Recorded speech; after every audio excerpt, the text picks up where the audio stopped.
हम पिछले सेक्शन में बात कर रहे थे कि रिकॉम्बिनेंट डीएनए टेक्नोलॉजी क्या होती है और उसके क्या कंपोनेंट्स होते हैं। उसके सारे मेजर कंपोनेंट्स को हम डिस्कस कर चुके हैं, लेकिन अब हम ये देखेंगे कि वो कंपोनेंट्स किस तरह एक्ट कर रहे होते हैं। उनका फंक्शन तो हमने देख लिया, लेकिन वो किस तरह एक पूरे प्रोसीजर में एक्ट कर रहे होते हैं वो हम इस सेक्शन में देखेंगे इन मैकेनिज्म ऑफ रिकॉम्बिनेंट टेक्नोलॉजी में। तो जो मैकेनिज्म है हमारा इस पूरे टेक्नोलॉजी का, वो देखने में बहुत सिंप्लीफाइड है, लेकिन it is a tedious process. जो क्लोनिंग हमने करनी होती है किसी भी डिज़ायर्ड जीन की, उसको करने के लिए कुछ 3 तरह के ख़ास स्टेप्स हैं जिसमें हमें ये पूरा एक्सपेरिमेंट करना होता है। सबसे पहले तो हम क्या करते हैं, फॉर्मेशन ऑफ रिकॉम्बिनेंट डीएनए होती है कि हमने रिकॉम्बिनेंट डीएनए अपना फॉर्म करना होता है। उसके बाद हम ट्रांसफॉर्म करते हैं अपने एक्सप्रेशन सिस्टम को उस पर्टिकुलर जो हमने डीएनए तैयार किया है एक रिकॉम्बिनेंट डीएनए उसके साथ, और फिर जब हो जाता है तो उसके बाद हम क्या करते हैं कि अपने जो हमने ट्रांसफॉर्मेशन की है उसमें से आइडेंटिफाई करते हैं कि कौन से क्लोन्स जो हैं उनके पास, कि कौन से सेल्स जो हैं उनके पास हमारा जीन ऑफ इंटरेस्ट मौजूद है या नहीं। तो ये 3 मेजर स्टेप्स होते हैं इस पूरे के पूरे प्रोसीजर में, and now will see them one by one के होते कैसे हैं। पहला स्टेप है फॉर्मेशन ऑफ रिकॉम्बिनेंट डीएनए। अब सबसे पहले जब हमने किसी भी चीज़ को बनाना है तो हमें क्या करना है कि हमें आइसोलेशन करनी है हमारे पर्टिकुलर जीन ऑफ इंटरेस्ट की।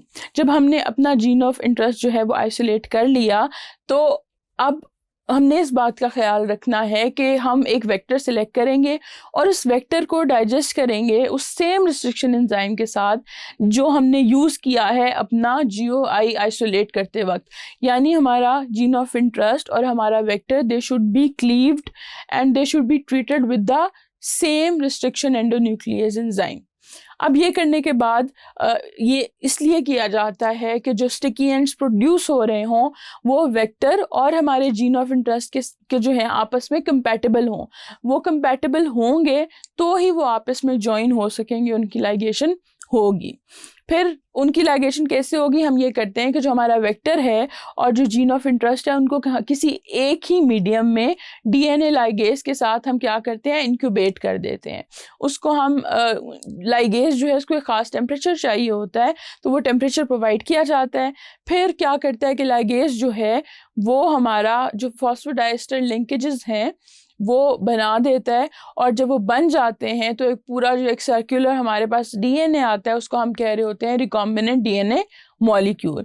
अब ये डायग्राम में भी आप देख सकते हैं कि फर्स्ट स्टेप में हमने क्या किया है, प्लाज्मिड आइसोलेट किया है, यानी कि हमारा वो वेक्टर जो हमने यूज़ करना है। दूसरी तरफ हमने अपना डीएनए ले लिया है, फिर उसमें से हमने जीन ऑफ इंटरेस्ट आइसोलेट किया है, फिर हमने डीएनए को उसी सेम एंजाइम से कट किया है जिससे हमने अपने वेक्टर को किया है।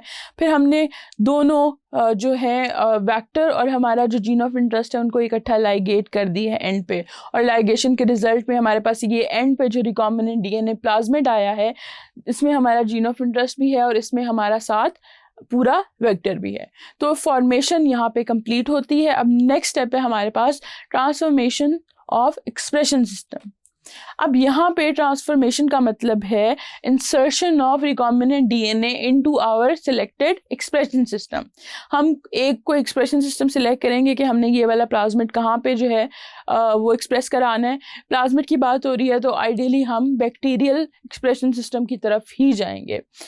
फिर हम क्या करते हैं कि जो हमारा प्लाज्मिड है और जो हमारा एक्सप्रेशन सिस्टम है उनको हम एक ही मीडियम में जो है वो रखते हैं। रखने के बाद जो बैक्टीरियल सेल्स हैं वो प्लाज्मिड्स को अपटेक कर लेते हैं। उनके पास ये नेचुरली एबिलिटी है कि दे अपटेक दोज प्लाज्मिड्स, और हम उस नेचुरल एबिलिटी को इन्हांस करने के लिए ये करते हैं कि हम बैक्टीरियल सेल्स को या अपने एक्सप्रेशन सिस्टम को कैल्शियम क्लोराइड के साथ जो है वो ट्रीट करते हैं। वो ट्रीट करने से ये होता है कि उनकी जो सेल मेम्ब्रेन है उसमें जो परमिएबिलिटी है वो ज़्यादा हो जाती है, यानी that increase the efficacy of them incorporating your plasmids into their own genome. Incorporate इस तरह से नहीं कर रहे होते, लेकिन वो अपटेक कर लेते हैं। जिस तरह के आप डायग्राम में भी देख सकते हैं कि एक बैक्टीरियल सेल है और उसके अंदर अपना जेनेटिक मटेरियल भी है और उसके साथ हमारा एक सर्कुलर जो प्लाज्मिड है with our red gene of interest वो भी अपटेक हो गया है।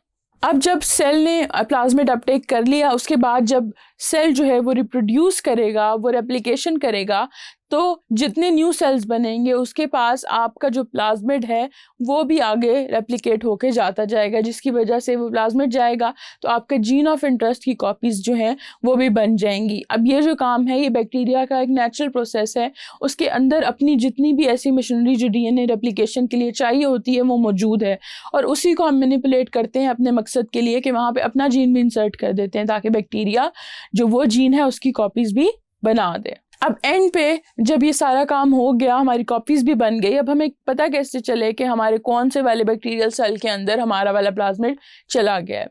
तो यहाँ पे जो हमारे पास हमने शुरू में बात की थी कि एंटीबायोटिक रेजिस्टेंस जीन होने चाहिए, उनका रोल आ जाता है कि जो ट्रांसफॉर्म क्लोन्स हैं they can be identified by adding that particular antibiotic for which the resistance gene is found in the plasmid into the medium. अब जैसे कि हमने एक फ्लास्क में लेट्स सपोज ग्रोथ हुई है और वहाँ पे हमारे सारे जो ये पेट्री डिश में हुई है, लेट्स सपोज वहाँ पे हमारे सारे बैक्टीरियल सेल्स मौजूद हैं। अब वो वाले बैक्टीरियल सेल्स जिनके पास हमारा plasmid with our gene of interest गया हुआ है, उनके पास एंटीबायोटिक रेजिस्टेंस भी चली गई है उस वाली एंटीबायोटिक के अगेंस्ट जिसका जीन हमारे वेक्टर के अंदर मौजूद था। अब वो वाले सेल्स जिनके पास हमारा प्लाज्मिड नहीं गया, क्योंकि 100% एफिकेसी नहीं होती, रेप्लिकेशन में भी बहुत सारे सेल्स के पास आगे प्लाज्मिड नहीं भी मूव होता। अब हमने वो जो प्लाज्मिड्स हैं उनको सेलेक्ट करना है, उन सेल्स को सेलेक्ट करना है जिसके पास वो प्लाज्मिड है।